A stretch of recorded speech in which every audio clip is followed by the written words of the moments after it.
यूं तो भाजपा और जदयू के बीच 2020 के विधानसभा चुनाव के बाद से ही अंदर खाने मतभेद चल रहा है। मात्र 43 सीट मिलने के लिए जदयू कहीं न कहीं भाजपा को जिम्मेदार समझता है।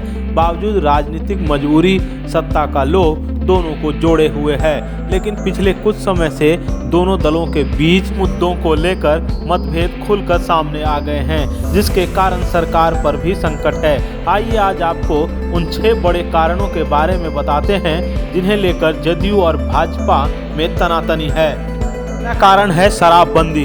शराबबंदी कानून के सख्त नियमों को लेकर भाजपा समेत सभी सत्ताधारी और विपक्षी पार्टियां जदयू के खिलाफ हैं। खासकर 2 माह पहले जब बिहार में जहरीली शराब से बेतिया, गोपालगंज और समस्तीपुर में कई लोगों की जानें गईं, इस मामले में भाजपा के प्रदेश अध्यक्ष डॉक्टर संजय जायसवाल सीधे मोर्चा खोले हुए हैं। सुप्रीम कोर्ट के चीफ जस्टिस एनवी रमन्ना की टिप्पणी और नालंदा में शराब से मौत के बाद इस मामले में बोलने के लिए सभी को और मौका मिल गया, जिससे नीतीश कुमार की खूब किरकिरी होने लगी। दूसरा कारण है मौर्य वंश के चक्रवर्ती सम्राट अशोक को लेकर पूर्व आईएएस और भाजपा नेता दयाशंकर सिन्हा की टिप्पणी है, जिसमें उन्होंने सम्राट अशोक और औरंगजेब की तुलना एक समान की। इसको लेकर खूब तनातनी है। यहां तक कि भाजपा प्रदेश अध्यक्ष डॉक्टर संजय जायसवाल ने दयाशंकर सिन्हा पर एफआईआर तक करवा दी, लेकिन जदयू उनके पद्मश्री अवार्ड को वापस करवाने की मांग पर अड़ी है और प्रधानमंत्री तक को टैग करके जदयू हमलावर है। इसमें जदयू के राष्ट्रीय अध्यक्ष लल्लन सिंह और संसदीय बोर्ड के अध्यक्ष उपेंद्र कुशवाहा तक बयान दे चुके हैं, जिसको लेकर संजय जायसवाल जवाब दे रहे हैं। तीसरा कारण है जातीय जनगणना। ये जनगणना को लेकर भाजपा की केंद्र सरकार साफ कर चुकी है कि वह जातीय जनगणना नहीं करवाएगी, जबकि नीतीश कुमार जातीय जनगणना को लेकर लंबे समय से प्रयासरत हैं। 2 बार विधानसभा में प्रस्ताव पास हुआ है। केंद्र कह चुका है कि राज्य अपने स्तर से जातीय जनगणना करवा सकता है, लेकिन जदयू को भय है कि इस मुद्दे पर अकेले आगे बढ़े तो भाजपा साथ छोड़ देगी। हालांकि इस मुद्दे पर नीतीश कुमार को राजद समेत अन्य विपक्षी दलों ने साथ देने का वादा किया है। राजद ने इस पर नीतीश कुमार को आगे बढ़ने का ऑफर भी दिया है। मतभेद का चौथा कारण है विशेष राज्य का दर्जा।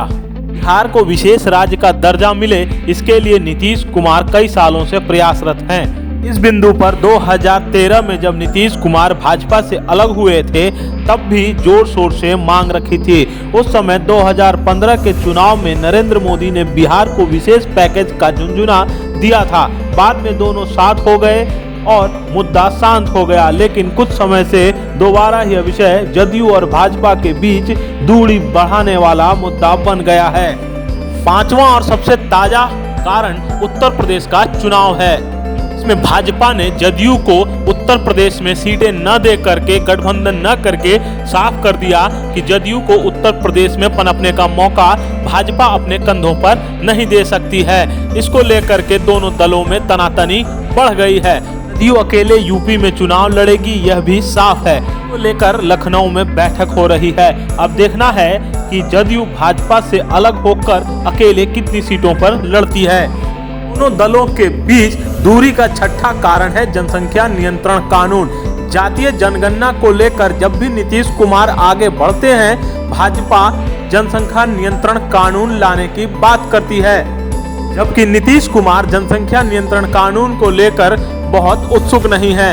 इसका कारण है वो अपनी छवि इस तरह से रखना चाहते हैं कि अल्पसंख्यक उन्हें अपना विरोधी न माने, जबकि जनसंख्या नियंत्रण कानून को अल्पसंख्यक अपने विरोध में मानते हैं। अब देखना है कि इतने मतभेदों के बाद दोनों एक साथ कब तक चलते हैं और बिहार की सरकार इन विभिन्न मुद्दों को लेकर एक साथ कैसे आगे बढ़ती है। मैं लेंस.लाइव के लिए ब्रजमोहन मिश्र।